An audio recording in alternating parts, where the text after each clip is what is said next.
Hello and welcome everybody. Today we are going to start with the new subject, and the first chapter of this subject. So the name of this subject is Rights of Children. ये है हमारा rights of children. ये हमारा paper 3 है ECC second year programme में, जो आपका second same है ईसीसी का। उसकी तीसरी बुक, तीसरा सब्जेक्ट है rights of children. Frankly speaking, ये चैप्टर मतलब ये सब्जेक्ट है ना, काफ़ी ज़्यादा लेंदी है।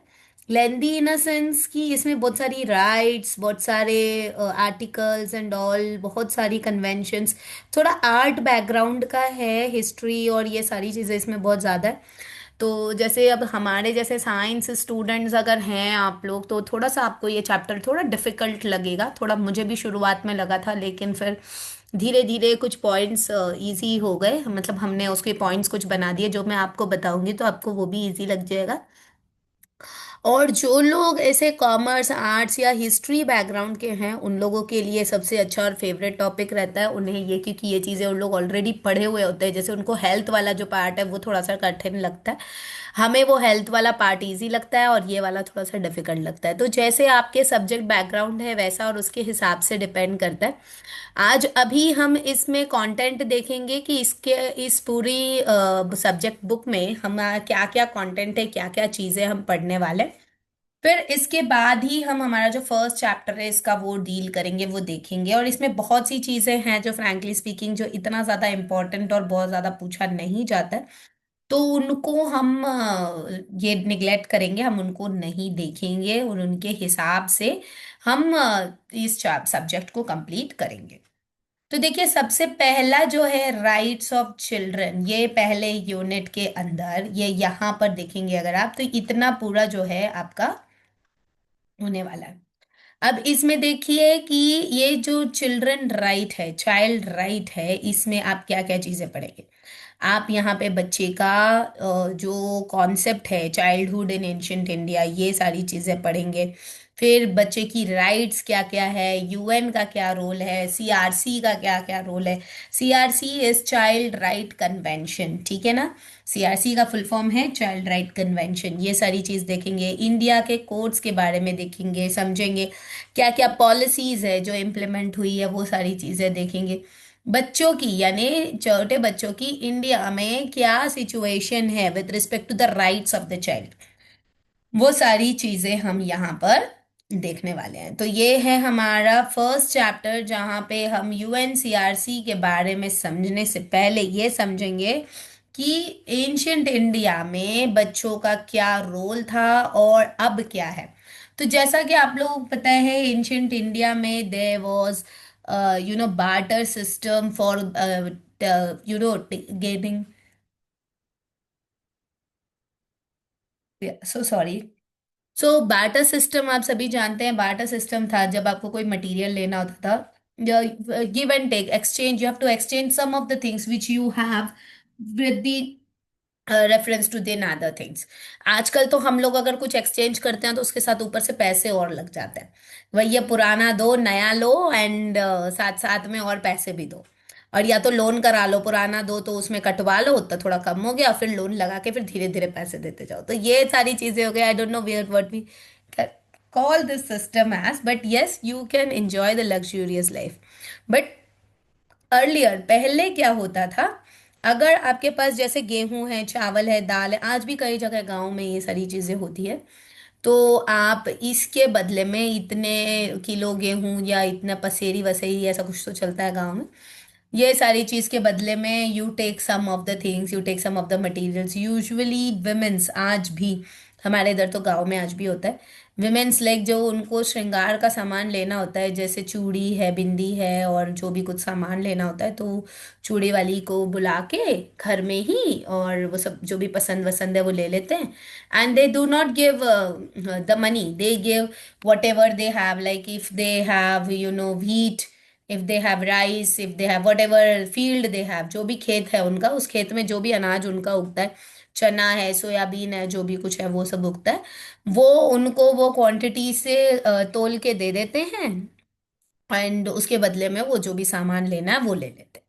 तो भाई उनका सामान का सामान हो जाता है और उनकी चीज की चीज हो जाती है, और फिर उनको क्या कहते हैं, पैसे भी नहीं लेने पड़ते। यूजुअली वुमेन्स के पास में पैसे काफी कम होते हैं गांव में, कई लोगों कई घरों में ऐसा हमने आज भी देखा है। देन हम बोल रहे थे अरे आज भी ऐसे चलता है, इनके पास पैसे नहीं होते हैं लेकिन फिर भी इनके पास सब सामान होता है। तो फिर ये सारी चीजें जो रहती थी एंशंट इंडिया में, तो लेकिन ये तो खरीदारी और ये सारी चीजों की बात थी। तो आप उस टाइम पीरियड को याद कीजिए, वहां पर बच्चे उस दौरान उनका क्या था। ठीक है, तो यूजुअली इंडियन पार्ट्स में 4 स्टेजेस था, एक सेलिब्रेट, एक हाउस होल्डर्स, एक एंकराइट और एक एस्केटिक। अब देखो, अभी ये जो 4 स्टेजेस थे ह्यूमन फेजेस के, ह्यूमन लाइफ की, ये ह्यूमन फेजेस में एक तो सेलिब्रेट। ठीक है, सेलिब्रेट जो थे उनका क्या था कि ये यूजुअली जो है वर्कलोड और ये सारी चीज़ों, ये प्रॉपर स्ट्राटा में आते थे और एक के एक लेवल पर ये देखते थे। मतलब बच्चे का बच्चा ये काम कर रहा है, बच्चे का बच्चा वो वाला काम कर रहा है, types. House holders means the person who own their own land. ठीक, फिर एंकराइट, एंकराइट जो होते थे ना, वो head of the family and all, मतलब बहुत पीढ़ियों से वो हेड बनते चले जा रहे, they are not royals but yes, पीढ़ियों से वो उनके दादा परदादा and all. Similarly aesthetic is also same like that. तो ऐसे करके 4 फेजेस रहते थे और इन 4 फेजेस के अकॉर्डिंग जो है लोगों की लाइफ स्टाइल और उनकी ह्यूमन स्पैन जो है,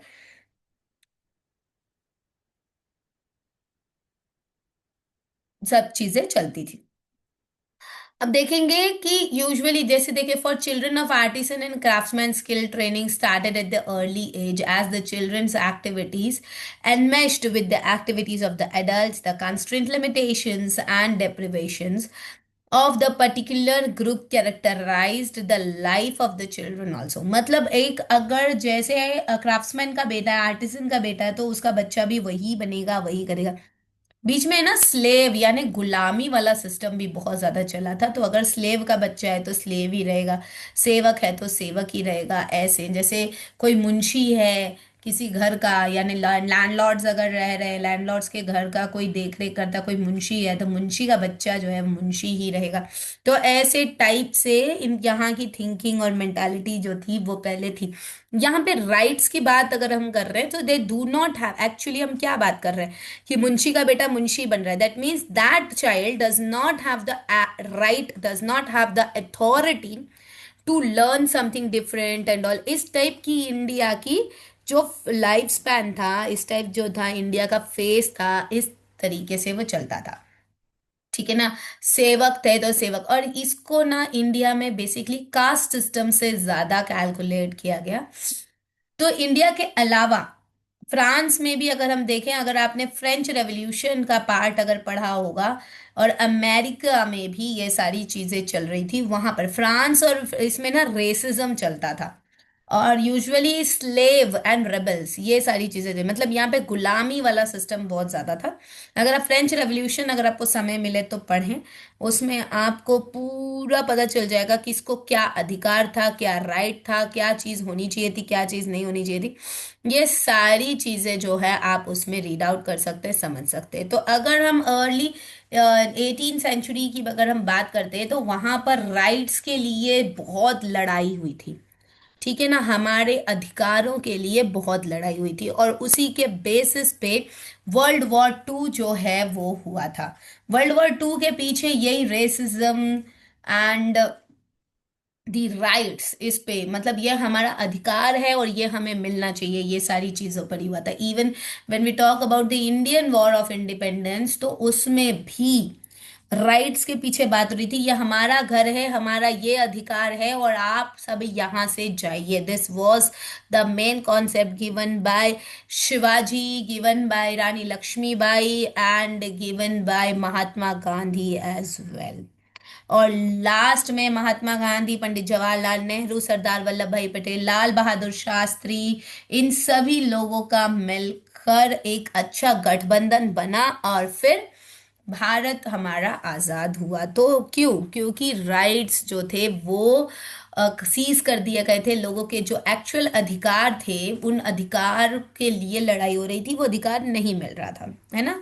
सो बेसिकली यहाँ इस सब्जेक्ट में हम ये समझेंगे कि एक कोई भी अगर जन्म लेता है व्यक्ति तो ऑब्वियसली बच्चा है ना। A child means every human being. बच्चा क्या है, हर एक व्यक्ति एक ह्यूमन, क्योंकि बड़ा होकर वो एक ह्यूमन बीइंग की तरह उसको हर एक चीज के बारे में पता होनी चाहिए, उसको हर एक राइट पता होनी चाहिए। सो बेसिकली अगर हम यहाँ पे child rights, rights of children देख रहे हैं, तो ultimately we are seeing the human rights only. हम ह्यूमन राइट्स ही देख रहे हैं ताकि पता चले। तो बचपन से बच्चे को क्या राइट मिलना चाहिए? सबसे पहला राइट, सबसे पहला अधिकार होता है जीने का अधिकार, a right to live in. ठीक है ना। यूजुअली ये अधिकार जो है लड़कियों से छीन लिया गया था। एक टाइम पीरियड था जब वहां पर लड़कियों से इस अधिकार को इस तरीके से छीन लिया गया था कि कोई हेल्प नहीं कर पा रहा था।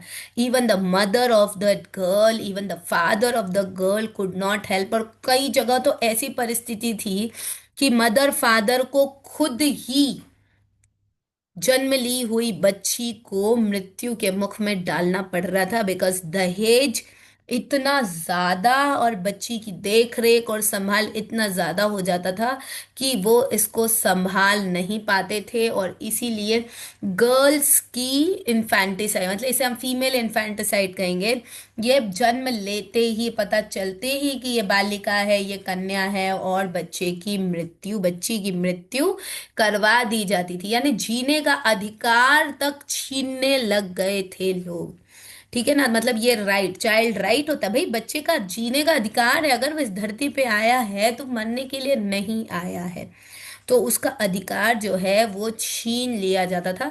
तो ऐसी बहुत सी चीजें जो है, अगर हम हिस्ट्री में देखें, not only in the Indian history, world history की अगर हम कोई भी पार्ट में ले लें, तो राइट्स के लिए हमेशा और हर जगह लड़ाई हुई है। अगर हम इंडिया के बारे में बात करें तो इंडिया मेजॉरिटी एक्ट, जहां पर पर्सनल लॉ पर सबसे ज्यादा काम किया गया और मेजॉरिटी और माइनॉरिटी के सिस्टम को लेकर आया गया कि क्या सेक्शन में मेजर है, क्या सेक्शन में माइनर है। अगर माइनर है तो फिर उनको बचाना है, और अगर मेजर है तो फिर वो माइनर्स का ध्यान रखेंगे। तो ये सारी चीजें यहाँ पर लेकर आए। और उसके साथ साथ में आईपीसी की संस्थापना हुई। आईपीसी जिसका फुल फॉर्म है इंडियन पेनल कोड, एक यूनिफॉर्म कोड डिसाइड किया गया, और उसके अंतर्गत child protection and regulation act ये चीज लेकर आए। तो इसमें क्या हो रहा था कि बच्चों को जन्म तो मिल रहा था, जीवन तो मिलने लगा, लेकिन उसके साथ साथ में बच्चों को अब वो ऐसे ही छोड़ने लगे। तो अब उसमें संस्कार नहीं मिल रहा, ज्ञान नहीं मिल रहा। भाई जन्म लेना, मार नहीं सकते, मारने का अधिकार नहीं है, तो बच्चे बच्चे को छोड़ दिया, भाई हमारी जिम्मेदारी नहीं है। कहीं भी ले जाके बच्चे को छोड़ दिया। यूजुअली गर्ल चाइल्ड ये कहीं पे भी, कभी कचड़े के डब्बे में मिल रही, कभी कहीं मिल रही है, कभी कहीं मिल रही है। तो ये ऐसे बच्चे जो हैं वो पड़े मिल रहे हैं, तो उनका केयर, उनका प्रोटेक्शन नहीं हो रहा। फिर कहीं पे भी बच्चा किसी भी तरह बड़ा हो रहा है, जन रहा है, जन्म रहा है, और फिर ये जो है बच्चा एक क्रिमिनल बनता जा रहा है। मतलब 18 साल से कम की उम्र में बच्चा जब क्राइम करता है तब हम उसे कहते हैं जुवेनाइल डेलिंक्वेंट। मतलब वो बच्चा ना समझ है, उसको रिफ्रेम किया जा सकता है, उसे बताया जा सकता है। इन बच्चों को जेल में ना डालते हुए रिफॉर्मेटरी होम्स में डाला जाता था। और कुछ बच्चे, अगर आप लोगों ने पुरानी मूवीज भी देखी होगी ना, तो उसमें भी ये था कि कुछ बच्चे जो थे जिन्हें भूख लगती थी तो वो जानबूझ के चोरी करते थे। क्यों? ताकि अगर जेल में जाएंगे तो 2 वक्त की रोटी उनको मिल जाएगी, इधर बाहर तो उसमें भी पैसा लगेगा। इसलिए अगर आप पुरानी मूवीज देखो, 19 की मूवीज देखो ना, तो उसमें कई मूवीज में आपको ये वाले कॉन्सेप्ट्स मिलेंगे, क्योंकि ये चीजें थी उस समय, ये रियलिटी थी जो उस समय वहां दिखाई जा रही थी। ये क्या बोलते हैं, अमिताभ बच्चन, विनोद खन्ना, कादर खान, अमरीश पुरी, इनके जवानी के समय के मूवीज देखिए आप, तो मैक्सिमम आपको यही सारी चीजें, यही वाले कॉन्सेप्ट्स मिलेंगे। So what do we understand from that ancient history?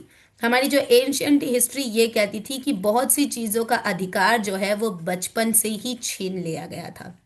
जब हम इंडियन कॉन्स्टिट्यूशन की बात करते हैं 1950 में, जो डॉक्टर भीमराव अंबेडकर ने हमारा संविधान लेकर आए थे, जिसे एक्सेप्ट करा 26 जनवरी 1950 को। और तभी हम उस डे को रिपब्लिक डे की तरह सेलिब्रेट करते हैं, यानी हमारा देश जो है उसका संविधान स्वीकार हुआ। मतलब ये बिना रूल्स के जो देश आजाद हुआ था, कहीं पे भी कोई भी कुछ भी कर रहा था, यानी 1947 में देश आजाद हुआ, अंग्रेज भारत छोड़ के गए। फिर 47 से अगस्त में, ठीक है ना, फिर अगस्त 48, फिर अगस्त 49, फिर उसके बाद जनवरी 50, मतलब 2.5 महीने बाद जो है हमारे भारत में रूल्स एंड रेगुलेशंस आए, और फिर उसको फॉलो किया गया, उसके डायरेक्टिव प्रिंसिपल्स, उनके फंडामेंटल राइट्स को लेकर आया गया, जिसमें चाइल्ड राइट्स के कुछ पार्ट जो थे वो आ गए थे। No, I wanted. तो उसके अंतर्गत article number 15, article number 24, article number 39 और आर्टिकल नंबर 45 ये कहते हैं। 15 नंबर आर्टिकल कहता है कि nothing in this article should prevent the state of for making so special provision for the women and children. मतलब यहाँ पर वुमेन और बच्चों के लिए जो है स्पेशल प्रोविजन मिलना जरूरी है, ठीक है ना। ऐसा कुछ और नहीं जो इनके प्रिवेंशन को, इन प्रोविजन को रोक सके। शैल प्रिवेंट द प्रोविजन, ऐसा कुछ है नहीं। इसका मतलब यही है कि कुछ रोकथाम नहीं होनी चाहिए। No child below the age of 14 years shall be employed to work in any factory. ये चाइल्ड लेबर का आर्टिकल है, प्लीज ये आर्टिकल्स आप लोग प्लीज याद रखिएगा। चाइल्ड लेबर आर्टिकल नंबर 24, 14 साल से कम उम्र तक के बच्चों को किसी भी फैक्ट्री, क्योंकि उस समय नई नई फैक्ट्रीज लगी हुई थी, तो इन फैक्ट्रीज में बच्चों को भी काम पे लगा दिया जाता था ताकि कमाई हो। लेकिन बच्चे इतना समझते नहीं थे, तो उनके साथ हादसा हो जाता था, और इसीलिए चाइल्ड लेबर के लिए ये सारी चीजें आ गई, ठीक है ना।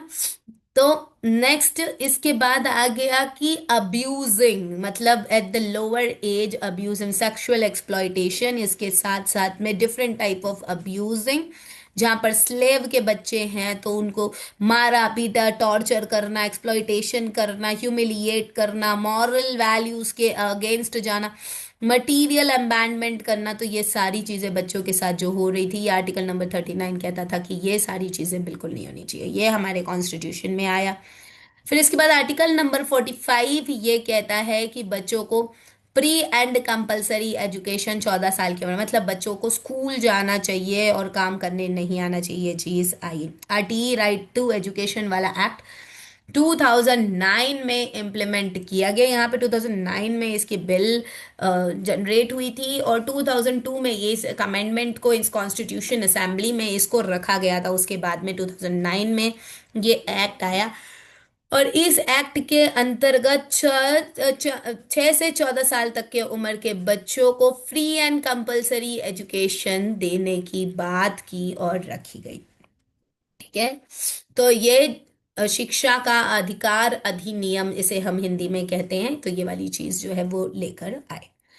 अब इसके बाद जो है गार्जियन एंड वार्ड्स एक्ट, जहां पर कोई अगर किसी बच्चे को अगर किसी कहीं पे भी किसी भी धर्म का कोई भी व्यक्ति अगर किसी बच्चे को देख रहा है तो वो उसको गोद ले सकता है, ठीक है ना। There child can be adopted by anyone और एनी बडी। उसके लिए ये एक्ट लेकर आए guardian and wards act in 1980।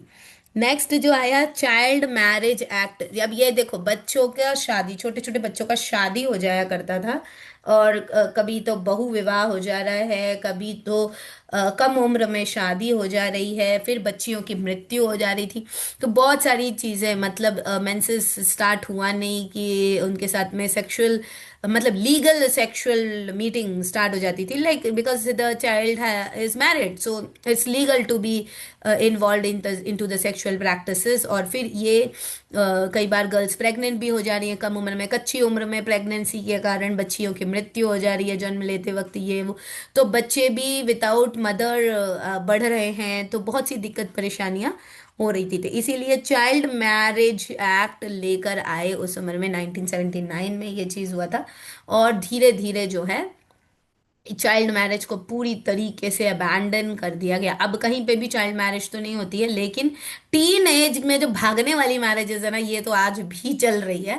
पहले ऐसा होता था, कम उम्र में खुद ही शादी करा दिया करते थे तो कोई इतनी दिक्कत नहीं होती थी। अब ये शादियां रोक दी गई है ना, तो टीन एज में बच्चे ना 18 साल होने तक का वेट भी नहीं करते हैं, and then they run off and then they get married and all those stuff, और पता नहीं क्या क्या चीजें हो जाती। They do not think about themselves, बस हमको प्यार हो गया और हमको भागना, हमको जाना, हमको ये हमको वो।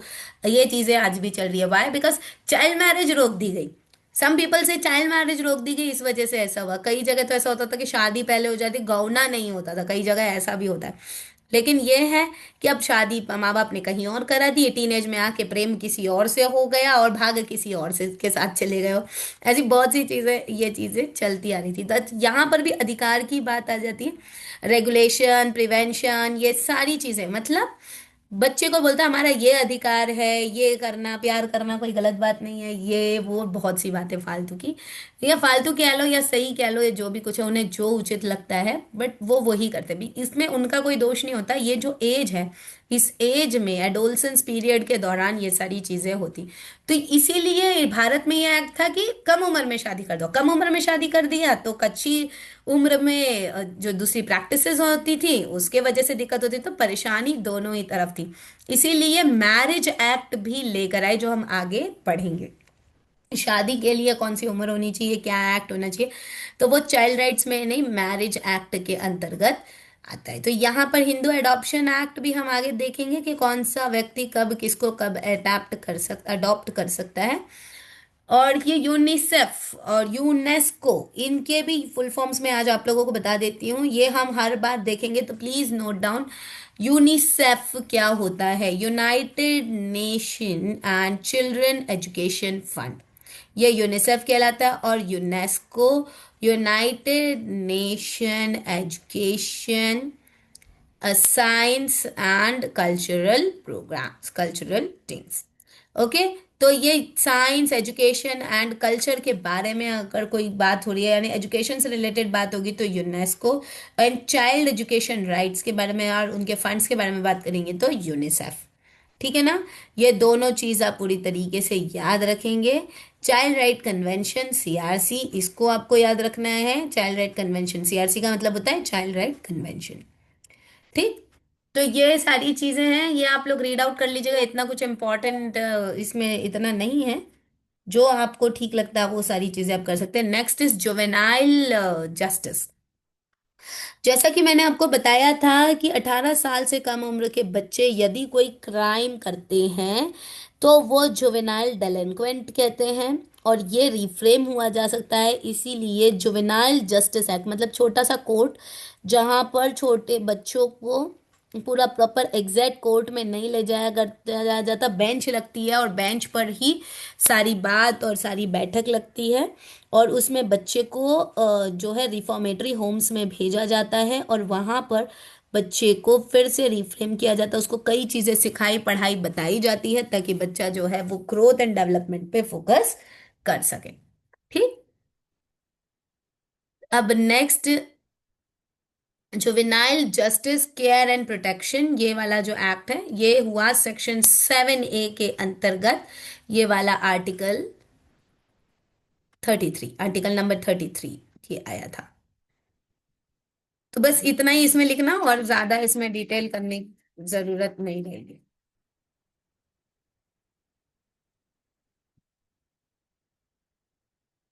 इसमें इतना ज्यादा वो चीज करने की जरूरत नहीं पड़ेगी। Okay, now next. हाँ, ये short history of child rights in India, वही वही चीजें हैं जो मैंने भी आपको बताई हैं। तो here we have completed with the ancient child rights and the child rights which came and which came into existence. अब हम देखेंगे चिल्ड्रन इन इंडिया। तो बच्चों में, भारत में बच्चों का क्या रोल है और क्या इसका रेशियो रहा है, तो और किस तरीके से ये डील करता गया।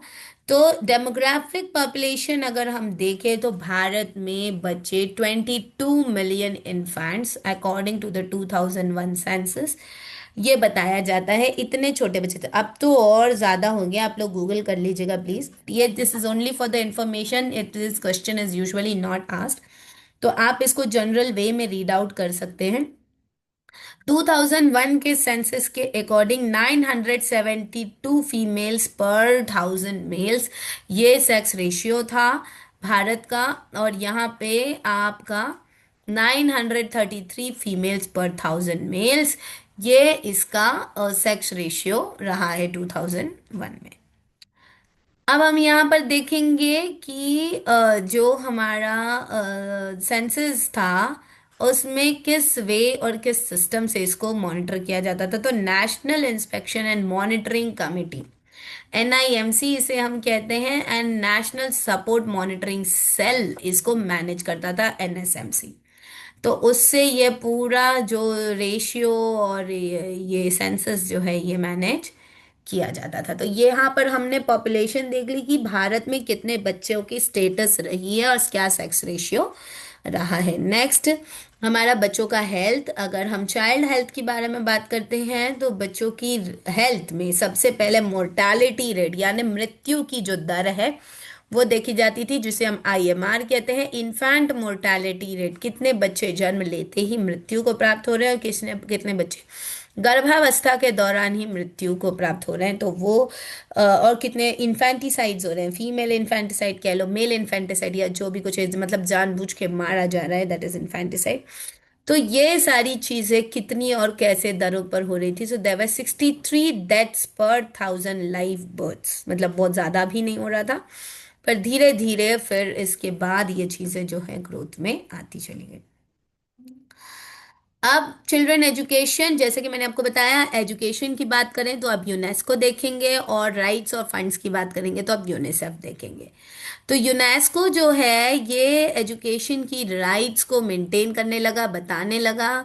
1986 में नेशनल एजुकेशन पॉलिसी भारत में लॉन्च हुई थी सबसे पहली, जो कि 1968 में डॉक्टर दौलत सिंह कोठारी के कोठारी कमीशन जो 1964 में लॉन्च हुआ था, उसके बेस पे इसको समझा गया था। इसके रिकमेंडेशंस 1968 में हुए, और फिर उसके बाद 1986 में नेशनल एजुकेशन पॉलिसी आई, और यहाँ पर ये सबसे ज़्यादा दिया गया free and compulsory education up till the age of 14 years. और फिर हर एक को एनरोलमेंट दिया गया, यानी यूनिवर्सल एक्सेस टूवर्ड्स एनरोलमेंट, मतलब कहीं भी बच्चा पढ़ रहा है बाद में कहीं भी जाके पढ़ सकता है। और इसके साथ साथ में एजुकेशन की क्वालिटी की इम्प्रूवमेंट, और साथ साथ में एक अचीवमेंट जो है लेवल्स ऑफ लर्निंग में वो अचीव कर सके, ये चीज इसके अंतर्गत आई।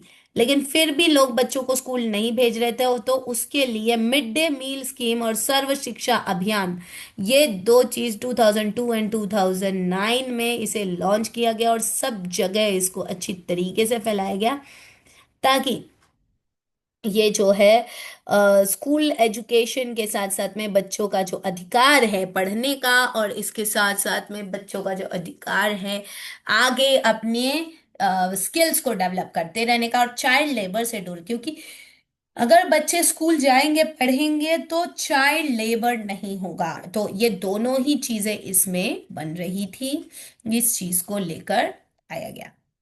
लेकिन फिर भी कई जगहों पर बच्चों की पढ़ाई को रोककर चाइल्ड लेबर पे भेजा गया, क्योंकि कमाई के लिए वो व्यक्ति को जन्म दिया गया, इस प्रकार से कहा गया। और फिर रोक नहीं लगाई गई बच्चों की जन्म पर, और फिर बच्चे जन्म लेते चले गए, और लेबर्स जो है वो चाइल्ड लेबर जो है ये वाला काम बढ़ता ही चला गया। Usually child labour domestic sectors पर चलने लगा, जहाँ पे होटल, ढाबा और shoe polish factories, commercial bodies, यहाँ पर हजार्डस इंडस्ट्रीज, मतलब ऐसी इंडस्ट्रीज जो बच्चों के लिए नुकसानदेह भी हो सकती है, लेकिन फिर भी बच्चों को लिया जाता था काम पे, ताकि उनको कम वेतन देना पड़े, यानी उनकी पेमेंट जो है उनको कम देनी पड़े, और फिर जो है उनके साथ में काम जो है वो ज्यादा कराया जाए। फिर उसके बाद नेशनल चाइल्ड लेबर एक्ट को लॉन्च किया गया, और उसके अकॉर्डिंग ये सारे चीजों को हटाया गया। ठीक है।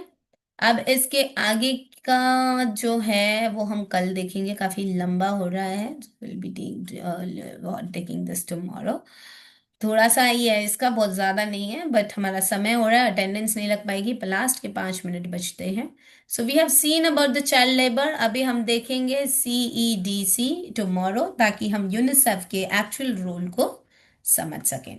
Now I am stopping this record. If you have any doubts, you can ask me and I'll give your attendance. Please put the message in your chat box about your name so that I can give your attendance.